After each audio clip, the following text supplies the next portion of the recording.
रोशनी को आयमा की सभी बुरी हरकतों का पता चल चुका है। इस बात से वो मुकम्मल आगाह हो चुकी है। उसकी बहन आयमा जो है किस तरह से वकार के ऊपर डोरे डाल रही है। आयमा ने जानबूझकर झूठी शादी करने का ढोंग रचाया ताकि वकार उसके करीब हो सके और आयमा ने बहुत सारी कोशिश की है, उसके साथ मिलकर बातें करने की कोशिश की है, उसे झूठी नशे की गोलियां देकर उसके साथ लेटने की और उस न जाने वो उसके मन में जो भी आया तो आयमा ने किया। इस बात की सारी हकीकत जो है रोशनी को पता चल चुकी, क्योंकि जब आयमा और वकार आपस में बातचीत कर रहे थे तो रोशनी ने आयमा की सभी बातें सुन ली थी। आगे से वकार ने आयमा को डांटा भी था, लेकिन सब सूरत हाल को देखने के बाद रोशनी को बहुत ज़्यादा गुस्सा आता है।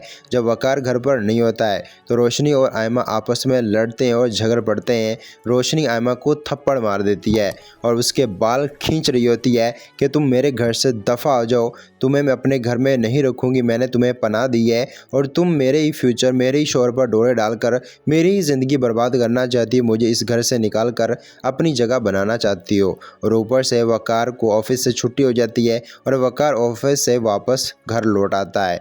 जब वो ये सारा सीन देखता है कि रोशनी और आयमा आपस में लड़ रही हैं तो वकार रोशनी को पीछे खींच लेता है और उसे उनको लड़ाने से बचा लेता है। उनकी जो लड़ाई हो रही वो ख़त्म हो जाती है और वकार को इस बात का अंदाज़ा हो चुका है कि दोनों बहनों को आपस में पता चल चुका है। रोशनी को इस बात का पता चल चुका है, वकार को इस बात का अंदाज़ा हो जाता है कि आयमा किस तरह से बुरी हरकतों और बुरी नज़रों पर मुझ पर निगाह रखी हुई, शायद इसी वजह से दोनों आपस में लड़ रही थी।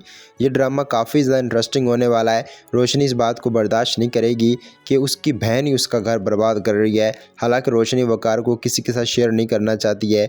रोशनी भी वकार के साथ बहुत ज़्यादा मोहब्बत करती है और वकार भी रोशनी के साथ बहुत ज़्यादा मोहब्बत करते हैं, जबकि आयमा जो है इन दोनों के अंदर फूट डालना चाहती है। आयमा बेवकूफ़, मक्कार और बुरी औरत है, उसकी सोच घटिया है और घटिया से घटिया वो एक बहुत बुरे किरदार की औरत है, जो आप जान चुकी हो। मिलते हैं नेक्स्ट वीडियो में।